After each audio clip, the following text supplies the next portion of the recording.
todos, sí, ¿no?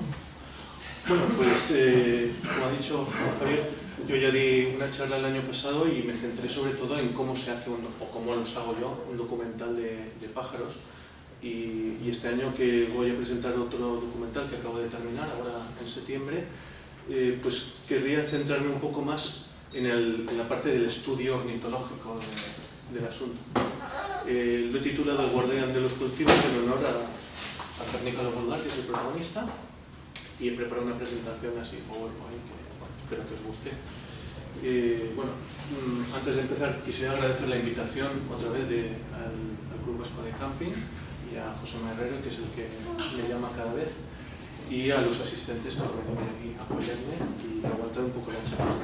La película va a durar 10 minutitos y espero que la charla no dure tanto, porque si no, no sé, no sería coherente, ¿no? Hablar más yo de la película que la propia película. Pero bueno, esta es una esquemilla de lo que os voy a contar, ¿eh? Voy a hablar un poco de mi vida, pero dice ahí breve trayectoria personal, así que en segundos la ventilo. Como digo, me centraré en el trabajo de investigación sobre los cernícalos, porque cuando acabé la carrera empecé una tesis doctoral que no terminé, pero bueno, hice unos estudios, y que es lo que me ha servido de base para hacer esta película. Y por último, un poquito, unas pinceladas de cómo la he hecho, ¿no? Y alguna aneccdotilla, algún truco. Bueno, la trayectoria personal. Soy biólogo, esa es mi formación, aunque también he hecho asignaturas de comunicación audiovisual. Profesor de la ESO y bachillerato es mi profesión, con eso me gano la vida y muchos dolores de cabeza, ¿verdad, jefe? Y realizador de documentales es mi pasión, es mi afición y es un trabajo amateur. Volveré a insistir sobre esto de amateur porque decir que es de aficionado no me refiero a que es una chapuza y pa' que chuta, sino me refiero a que es una pasión y que bueno, tiene unas diferencias con los trabajos profesionales que bueno, luego comentaré cuando hable de eso, como os he dicho. Y como decía breve, pues acabo aquí ya. Un comentario sobre la foto. La foto es de hace unos 12 o 13 años, cuando estaba haciendo sus estudios. Como veis, no siempre he sido así de guapo, eso lo demuestra. Y el pájaro que tengo en la mano es un macho de Cernícalo vulgar que acabo de capturar pues, para el estudio que ahora os voy a comentar. Este era el trabajo de investigación, tenía este título así. A los científicos parece que nos gusta poner títulos un poco largos y tal, ¿no? Efectos de los cultivos y de los tratamientos fitosanitarios sobre el medio ambiente. Su estudio mediante bioindicadores de Cernícalo vulgar, que era mi especie, ¿no? Esto formaba parte de un proyecto en el que estábamos estudiando varias especies como bioindicadores. Bioindicadores son animales que por sus características sirven de indicadores de la calidad del ambiente. Si el ambiente está muy contaminado, la ausencia de esas especies nos indica la contaminación o el deterioro ambiental. Y el estudio trataba de ver la validez de determinadas especies como indicadores. Y la mía, la que trataba yo, era el Cernícalo vulgar. ¿Por qué? ¿Por qué el Cernícalo vulgar?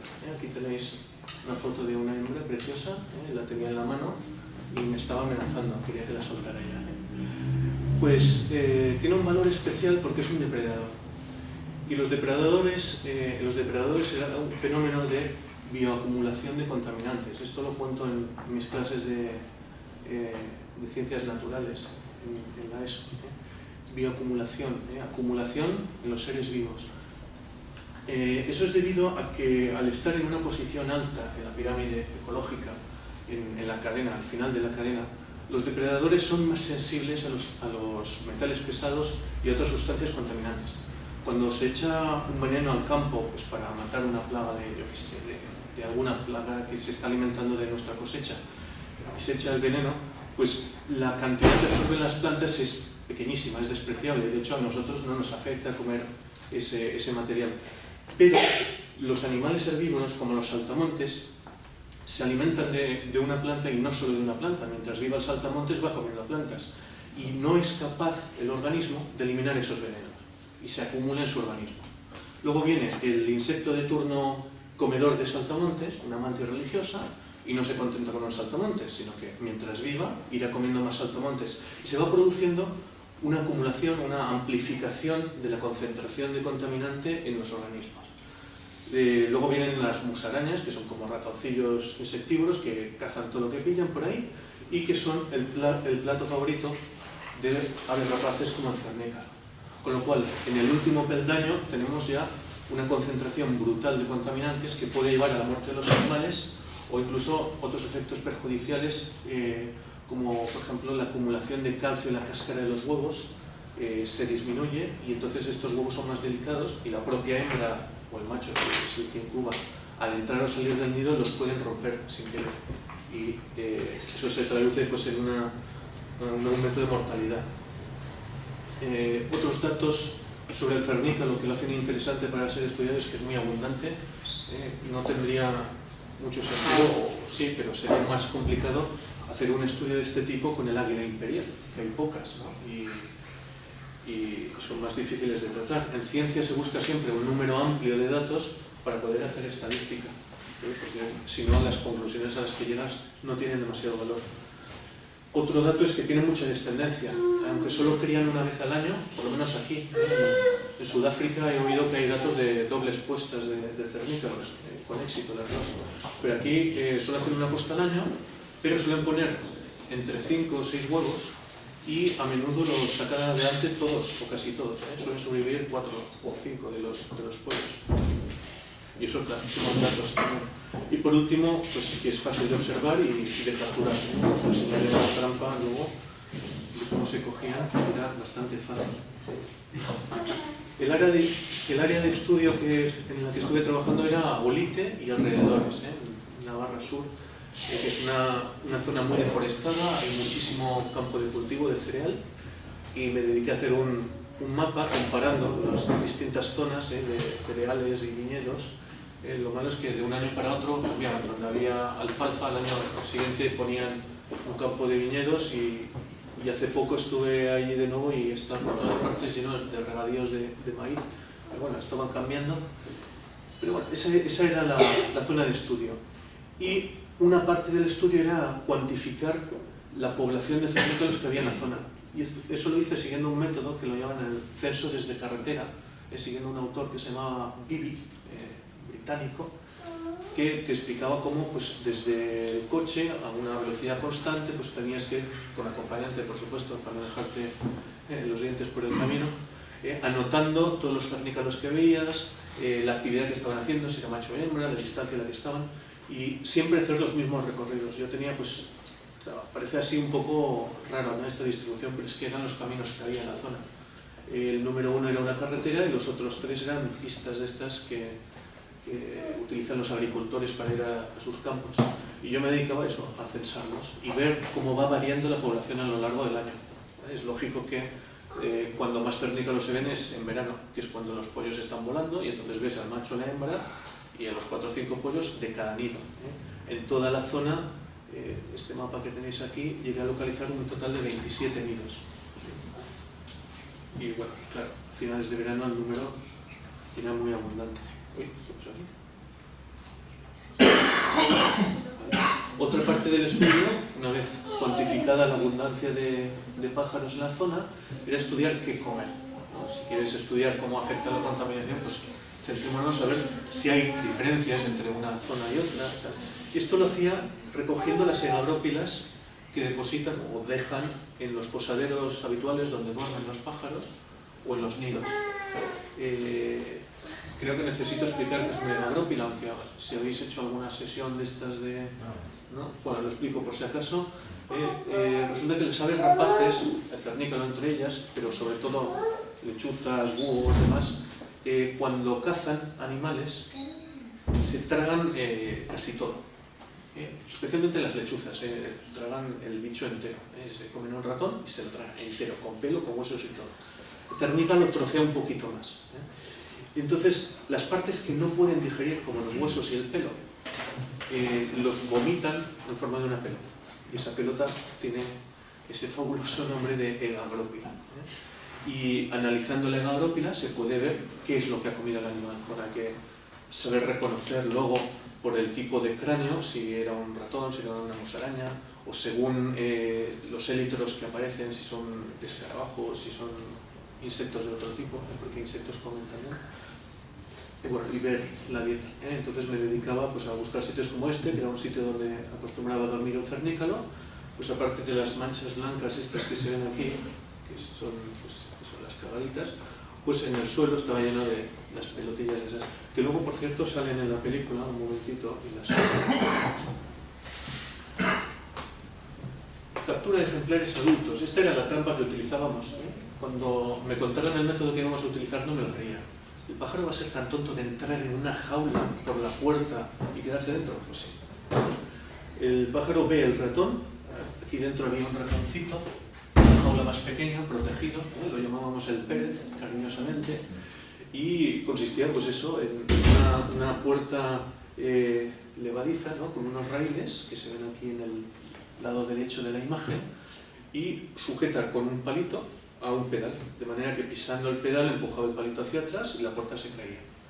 Y el pájaro ni se enteraba, empezaba ahí, estaba cebado con el ratón a ver si lo pillaba, alguno perdió un ojo, pero la mayoría de las veces no pasaba nada, y hasta que no aparecíamos nosotros con la intención de coger al pájaro, no se daba cuenta, ni intentaba escapar.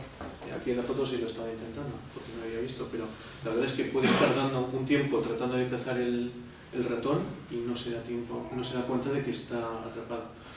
¿Y para qué los cogíamos? Bueno, pues un estudio importante que se hace con los pájaros es tenerlos anillados. Se les ponen unas anillas en las patas, por si los vuelves a capturar, pues tener el dato, el número, saber qué pájaro es y depende de dónde lo hayas cogido, ver qué trayectos ha hecho y tal, ¿no? Pero utilizábamos además otro tipo de anillas que eran un poco más grandes, de esta longitud, más o menos, 2-3 centímetros, con unas marcas que se podían leer a distancia. Y de esta manera no hace falta capturarlo otra vez. De manera, si lo vuelves a ver al pájaro posado en otro sitio, lo ves con el telescopio y anotas, mira, es el X9, luego lo veremos, el X9, por ahí que aparece. Y miras en tus papeles el X9, sabes dónde lo capturaste, dónde se ha movido y puedes hacer un seguimiento.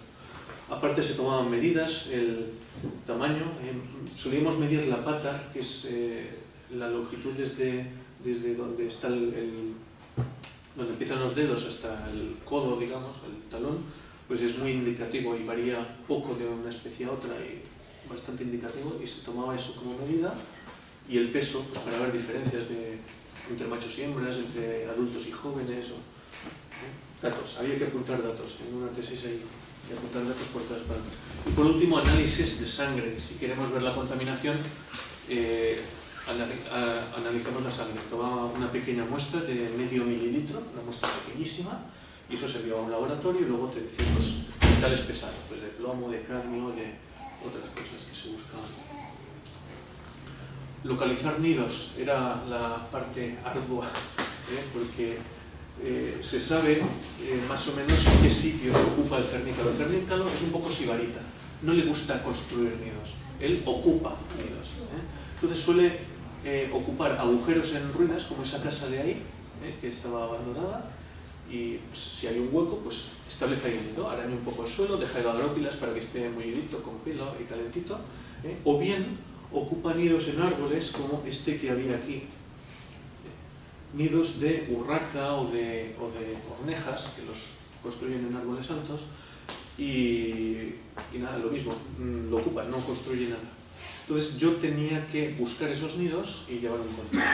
Entonces los de las ruinas era bastante fácil, porque muchas veces el agujero está a 1,5 metros, 2 metros de altura y es fácil llegar. Otras veces, pues con la escalera plegable que veis en la foto, que podía llegar desplegada del todo hasta 4 metros, podría llegar hasta aquí, pues llegabas fácilmente. Pero en árboles es otra historia. En árboles me dediqué a tomar datos también de las alturas. Mi récord fue 9 metros y pico, a un pino al que subí. Bueno, era como una escalera el propio pino, tenía ramas hasta muy abajo, pero lo hice en un día de mucho viento, y cuando estabas arriba empezaba a moverse el árbol. Papá y mamá cernícalos estaban mosqueados y te hacían picados a ver si te movías o te asustaban, y yo pues tenía que tomar medidas, número de pollos, número de huevos, tal. Tenía su emoción. Al final llegué a controlar 27 nidos. El problema de no encontrar nada es subir hasta ahí arriba. Bueno, aquí no subí del todo, me veis aquí, en mitad, tengo un palo largo y en el extremo había un espejo. Entonces con el espejo el palo llegaba hasta el nido y podía más o menos, haciendo equilibrio, mirando de no caerme, podía contar y demás. Ahora, si hay que coger para tomar muestras y tal, ya sí que hay que llevar. Pues llegué a controlar unos 27 nidos, pero si encontraba un nido vacío, era la peor noticia. Si encuentro que son huevos o pollos de urraca o de corneja, pues muy bien, ya sé que ese nido está ocupado por urracas y no vuelvo. Pero si está vacío, quiere decir que al cabo de unos días tengo que volver. El primer día que subí a un árbol, estuve al día siguiente con unas agujetas impresionantes. Pero al final de temporada me subía a 14, 15 en una mañana. Y tomaba medidas, a veces cuando ya habían crecido los pollos los cogía, mochila, abajo, tomaba medidas, volvía a subir, los dejaba y así 14 veces. Pero bueno, así me puse en forma. Luego empecé a dar clases y engordé. Para facilitar las cosas, que en la película lo cuento de un poco de manera diferente, ya lo veréis, pero para facilitar las cosas colocaba cajas nido, de estas del Ministerio de, no sé cómo se llamaba entonces, de Medio Ambiente o de Industria o de Ganadería, no sé, pues las mandaban y tal, en unas cajas de corcho, las colocaban en sitios estratégicos, fuera de la vista de las personas, lo más fuera al alcance posible de depredadores y en sitios donde yo creía que iban a ir porque había un nido de urracas que había sido ocupado, pero al cabo de un año ese nido ya no sirve, se ha llovido y tal, se ha estropeado y ya no lo utilizan. Pues para asegurarme que volvieran a la zona, pues colocaba una caja ahí. O por el contrario, una zona en la que no había encontrado ningún nido de cernícalos, pero por la zona cazan, pues colocar una caja ahí a ver si los atraigo y amplío la zona. Logré, no recuerdo cuántas cajas coloqué, pero el índice de ocupación fue muy alto. Enseguida, o sea, el año que las colocas no, pero al año siguiente tenía, en casi todas tenía nido con pollitos de cernícalos además. Una vez encontrados los nidos, este era uno de los que encontré en una ventana de una casa en ruinas utilizada como corral, pues hay que hacer seguimiento, pues ver el tamaño de la puesta, cuántos huevos ponen, cuántos de esos huevos eclosionan, que la verdad es que la mayoría de las veces eran casi todos. Cuando no eclosionaba algún huevo, pues lo mismo, coger huevo, llevar al laboratorio, análisis, búsqueda de metales pesados, lo que ha pasado y tal. Y a veces pues hacer alguna foto. Esta la hice desde un escondite y tenía su gracia. El problema es que al ser nidos en corrales, cada vez que entraba salía cargado de pulgas, de datos que había tomado para mi tesis y de pulgas que veían, ¿no? Carne fresca, las ovejas se las han llevado a otro sitio, están pastando por ahí y veían y me dejaban hecho un colador, anémico perdido. Siguiendo con el desarrollo de los pollitos, pues lo mismo, tenía que tomar medidas cada cierto tiempo, volver a ver a qué ritmo estaban creciendo, si había diferencias, si sobrevivían todos o no.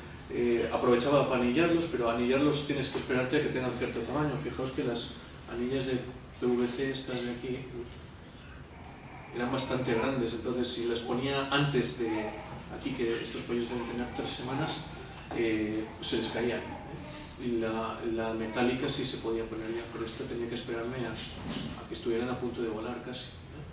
Les ponía las anillas y también les hacía análisis de sangre, también recogí muestras de parásitos, había zonas en las que había parásitos, zonas en las que no entiendo el por qué, pero había parejas que siempre tenían una especie de piojillos redonditos en las axilas, solían tener.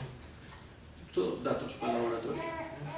Reuní montañas de datos y cosas de estas. Este, el X9 que os he dicho antes, este era un macho que capturé en las inmediaciones de un nido. Por cierto, las capturas había que hacerlas fuera de la época de cría, por lo menos fuera de la época de incubación, porque no sabes si lo que te va a caer en la trampa es una hembra y tiene un huevo de formación dentro. Entonces al manipularla podrías romperlo en el interior de la hembra y lo has fastidiado. Te cargas la hembra y una pareja que no quería ese año. Entonces había que hacerlo o ya avanzada la época, cuando están los pollos así crecidos, que es cuando más están de caza los pájaros y más descuidados se vuelven, es más fácil que entren en la trampa, o en invierno o en otras épocas, pero evitando siempre los meses de abril, mayo, que es cuando empiezan la puesta. Y este lo capturé a unos 2 o 3 kilómetros en otro nido distinto a este, y la foto la hice pues al cabo de 2 años. Hice una foto, me puse ahí escondido y tal, y vi a este pájaro y no me di cuenta de que estaba anillado hasta que una vez reveladas las fotos las vi proyectadas. ¡Iba! Si tenía anilla. Entonces busqué los datos y lo vi en mi libreta donde lo había enviado y donde lo había capturado y todo eso. Datos curiosos. Bueno, y hasta ahí el estudio. Aquí se me han montado las letras porque había hecho la presentación con otro programa, con Mac, y al pasarlo a Windows se me ha escachuflado un poco, pero bueno, no pasa nada. Realización de la película. Ahora os cuento un poquito de la presentación de la peli y luego ya os la pongo y para casa. El guardián de los cultivos.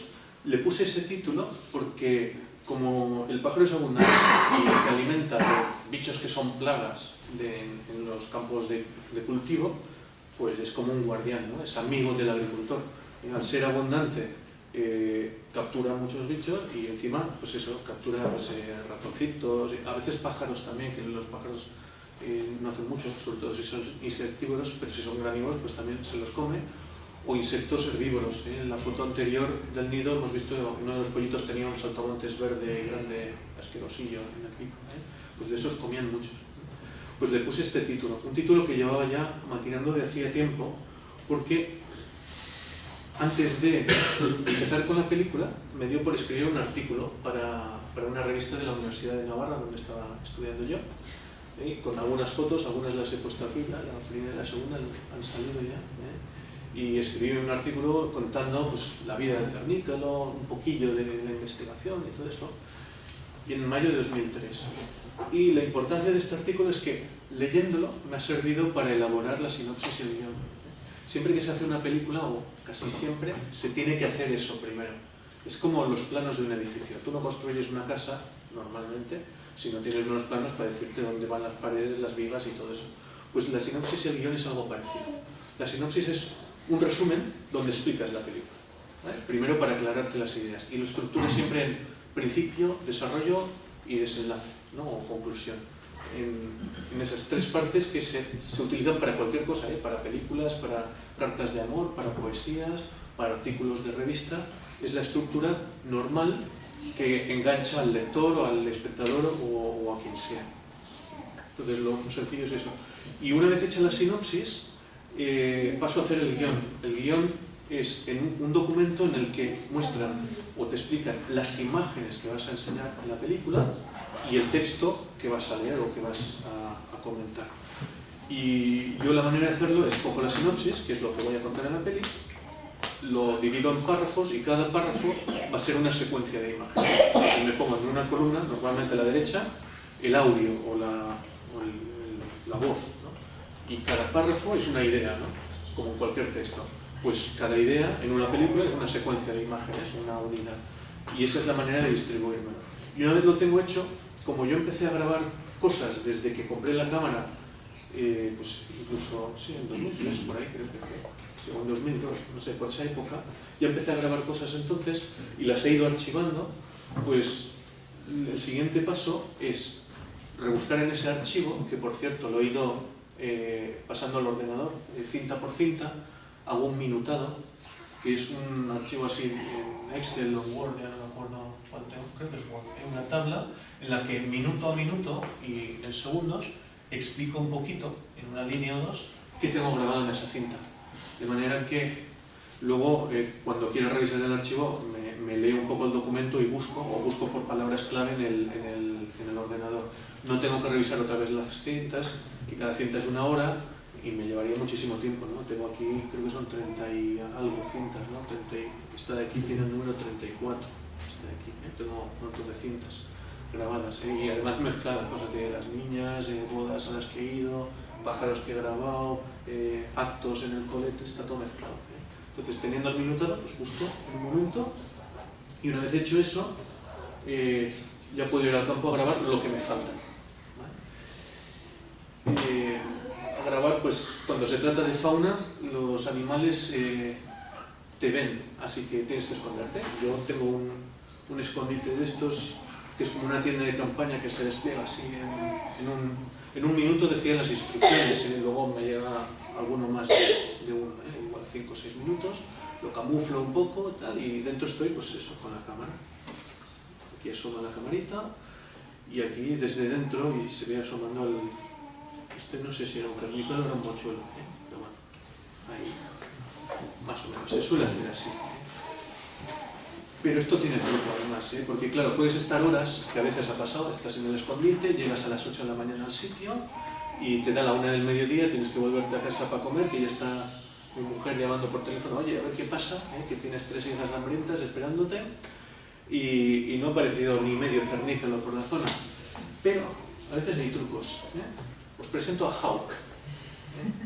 Hawk es un hámster, este de aquí, que compré expresamente para hacer la película del cernica. Entonces lo escondo en un sitio y la teoría es que el cernica lo ve, intenta ir a cazarlo, yo estoy escondido ahí atrás y aquí, este es el hide, el escondite de antes, y lo grabo cuando esté pues, ahí posado en las rocas y tal. El problema es que Hawk no quiso colaborar mucho. Soplaba el viento, hizo fresquito, se hizo una pelotita y ya está. Y estuve viendo cernícalos por la zona, pero ninguno se acercó. No quiso colaborar. Pero bueno, en un truco me lo pasé bien, fue divertido. Y luego hay otro truco aquí espectacular que hice en el cole. Tuvimos una plaga de topillos, bueno, de una especie parecida al topillo, es una rata topera, y capturé una. No, capturé varias, pero aquí hay una. Y le monté en un terrario, como el que veis aquí, le hice yo un túnel para que se metiera por debajo y así lo grabo y parece que está bajo tierra. O sea, no tengo una excavadora, no hice una zanja en el jardín del cole, que si no me echan. Capturé el bicho, que por cierto los de jardinería querían acabar con ellos de otra manera, me dejaron cogerlos vivos y así pude grabarlos. Y tengo una escena que da el tono bastante. Y la última fase ya es montarla. Cojo todas las imágenes, las paso al ordenador con un programa que utilizo, no sé si alguien será aficionado aquí a estas cosas, es uno nuevo que se llama Final Cut Pro X y que es muy fácil de manejar y es una maravilla y es muy divertido. Entonces pasas ahí las imágenes, es como un procesador de textos que puedes seleccionar, cortar y mover las cosas de sitio, lo mismo pero con vídeo y con sonido. La locución es la grabación de la voz, lo que voy a decir yo, que tuve que repetir bastante porque se me traba mucho la lengua cuando me grabo y luego no me gusta y tal. ¿No? Y por último la música, que me la han compuesto expresamente para esta película. Aquí tengo una pequeña anécdota, creo que la conté el año pasado y si no, a lo mejor se os ha olvidado, la puedo contar otra vez. Y es que el primer documental así un poco serio que hice sobre la pluma empezó a rular por ahí y fue a parar al grupo ornitológico del Estrecho. Y había un ornitólogo allí que es músico y que casualmente había compuesto para Apple la pieza de música que elegí yo del programa para poner ahí. Y le hizo gracia. Y me escribió y me dijo, oye, que estoy orgulloso que hayas escogido mi música y si quieres hacer más documentales, te dejo toda la que quieras. Me dio su web con sus archivos y tal. Y incluso si quieres te la compongo, que encantado y sin cobrarte ni nada. Y digo, vale, y nada, y lo llamé y este es el segundo documental ya que hago con él, trabajando online porque es de Algeciras. La anécdota fue también que me llamó para invitarme, oye, vete a casa, tomamos un café. Y digo, bueno, es que me pilla un poco lejos, desde Daya hasta Algeciras. Y claro, entonces, pues nada, trabajamos online y por correo electrónico y ya está. Y hecho esto, pues nos queda ver la película. En la presentación que he hecho de PowerPoint era un enlace, pinchando saldría en YouTube verlo, así que lo que vamos a hacer es buscar el archivo que lo tengo ahí guardado. Si a alguien le interesa ver más documentales de los que he preparado, esta es una foto más actual, más simpático que la del pájaro de antes, mi correo electrónico, una página web que es mi blog donde suelo colgar cosas de naturaleza que se me ocurren, mi canal de YouTube donde pongo todos los vídeos que voy haciendo y una página de Facebook, Cosas de Pájaros, en la que pongo específicamente todo lo que hago sobre pájaros. Pues el que quiera pues, puede ir ahí y decirme pues, lo aburrida que ha sido la charla y esas cosas. Y dicho esto, pues solo queda presentarlo. Bueno, 20 minutitos, así, lo más o menos, ¿no? Intentar ir deprisa para no agobiar demasiado. Bueno, decía antes de y profundizaría después en el tema de la diferencia entre amateur y profesional, y al final se me ha ido el santo al cielo y no lo he comentado. Decía que insistir en que es un programa amateur, un vídeo amateur, porque no me gano la vida con ello, lo hago por amor al arte, ¿no? Amateur es eso, ¿eh? Un profesional se gana la vida con ello, gana dinero, hace nuestras películas, o lo intenta, y tiene unas limitaciones que no tengo yo, por ejemplo. Un profesional siempre tiene que cumplir unos plazos, tiene que ajustar la película a lo que le dicen, unos criterios comerciales de duración, tiene que ceñirse al guión que ha escrito previamente. A mí, si no me sale lo que quería, pues no lo pongo, lo cambio y se acabó, ¿no? No tengo esas limitaciones. Y no tengo ningún límite en cuanto a creatividad. Cuento la historia que yo quiero, y si gusta bien, y si no, pues también, mientras me lo pase bien yo. Pues es una pena que no haya traído una foto, pero mi cuñado, mi mujer, hizo una foto de un cernícalo encima, en el balcón de su casa, encima de la jaula de los pájaros. En las ciudades han cogido la mala costumbre los cernícalos de capturar canarios, diamantes, periquitos que están enjaulados y se los cepillan. Van a la jaula y meten la garra, en cuanto pueden, la agarran y se lo comen allí mismo. Igual no hay tantos como puede haber en el campo, ¿no? La verdad es que Olite, en la Navarra Media, es una pasada la cantidad de cernícalos que hay allí. Ya os digo, 27 parejas en no sé cuánto serían, 100 kilómetros cuadrados, un territorio así. Es muchísimo para ser una rapaz, ¿no? Pero en ciudades he visto en Pamplona mismo, y en Irún he visto en la zona de las huertas que hay al lado de la carretera de la Nacional. Ahí entre Hendaya y Irún, en esa zona he visto alguna vez, muy poco. La idea la tuve cuando empecé con el trabajo en el 97, a acabar la carrera, del 97 al 2000, pues todo el estudio. Las grabaciones que se han visto así de mala calidad, que eran con una cámara doméstica de estas de tipo Video 8,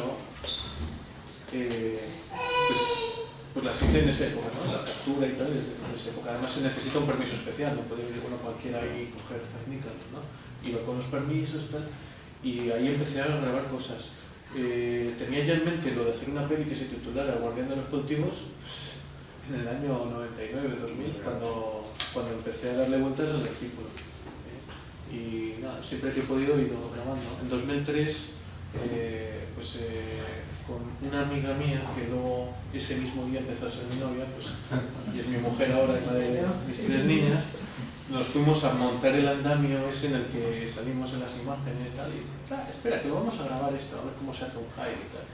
Y pusimos un andamio que había comprado de segunda mano, le puse el escondite ese que está hecho a mano también, y lo grabé. Y ese día por la tarde, oye, casi no somos novios y tal, ¿no? Bueno, eso es lo que y sí, parece que fue bien la cosa. Y he querido meter esas imágenes que igual son un poco sosas y tal, pero las he metido con calzador, pues, un poco en honor a mis obras.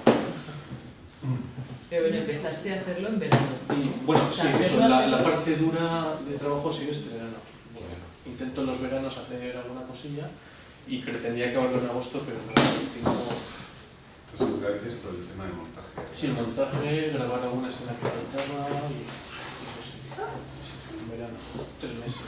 Al principio de la película decía una característica típica de los cernícalos es la técnica de caza. Es un pájaro que se queda cernido, de ahí el nombre de cernícalo. Sí. Luego tiene las alas puntiagudas. Para ser una rapaz tiene la cola bastante larga y recta. Y la silueta, pues así como otros pájaros se les destaca un pico largo, estos, pues, a la distancia no ves el pico, se ve como más chaparrilla la cabeza, ¿no? La silueta igual. Y es a base de ir al campo y ver. A mí me ponen a distinguir igual livícolas. Aquí tenemos algún experto, por ejemplo, pero yo, vamos, los veo todos iguales, ¿no? Se depende. Es práctica, ir y ver, ¿no? La gente del campo en Olite lo llamaba todo aguiluchos. Al águila real, al ratonero, a la culebrera, al cernícalo, todo eran aguiluchos. Bueno, realmente los análisis que hicisteis llegasteis a una conclusión sobre la cantidad de sustancias tóxicas. Nos centramos en comparar zonas de viñedo con zonas de cereal y no había ninguna diferencia de uno al otro. Y los contaminantes que aparecieron eran cantidades ínfimas. O sea, no había. El ecosistema navarro está bien, saludable. Fue la única conclusión. Luego en los censos de carretera pues fue interesante ver que cómo evolucionaba la población de cernícalos a lo largo del año. Hay una época en la que vas al campo y solo ves hembras. No, al revés, perdón. Solo ves machos, porque las hembras son las que incuban. El macho se va a cazar, le trae comida a la hembra y se va otra vez. Y vas al campo a hacer censos y un macho, otro macho, otro macho. Y el número también desciende a la mitad, se ven menos pájaros que el resto del año. Eran datos curiosos que aparecían. ¿Ha habido algún conflicto con algún cazador de los que mencionaba? No, que había cazadores. No. También he dicho algunos, porque hay otros cazadores que son muy respetuosos con la naturaleza. De hecho, conocí, porque hizo la carrera conmigo, al presidente de la Federación de Cazadores de Olite, y era biólogo y muy bajo, y él me enseñó dónde había nidos y todo, y me enseñó y me ayudó con estas cosas, ¿no? Pero hay otros que no. O sea, los pollos muertos que han aparecido ahí es que alguien me había visto, porque ya me conocían en la zona, y donde va ese coche, decían con matrícula de Gijón, yo soy de Girona, tenía G, donde va el de Gijón, ahí hay nidos. Entonces me ven ir a una ruina y casualmente al cabo de unos días pues me aparecen ahí los pollos muertos en el suelo. Y por eso coloqué cajas nido en otros sitios, tapé agujeros, se me ocurrió a raíz de eso. Otros en cambio hacían lo contrario y me decían dónde había. Ah, tú estás con los aguiluchos esos, mira, ahí hay otro nido. Y te enseñaban un nido de búho chico, de búho real. Tal. Bueno, no era esto lo que buscaba, pero gracias. Sí, tuve anécdotas curiosas. Pero enfrentamientos ninguno, todavía. Muchas gracias. Bueno,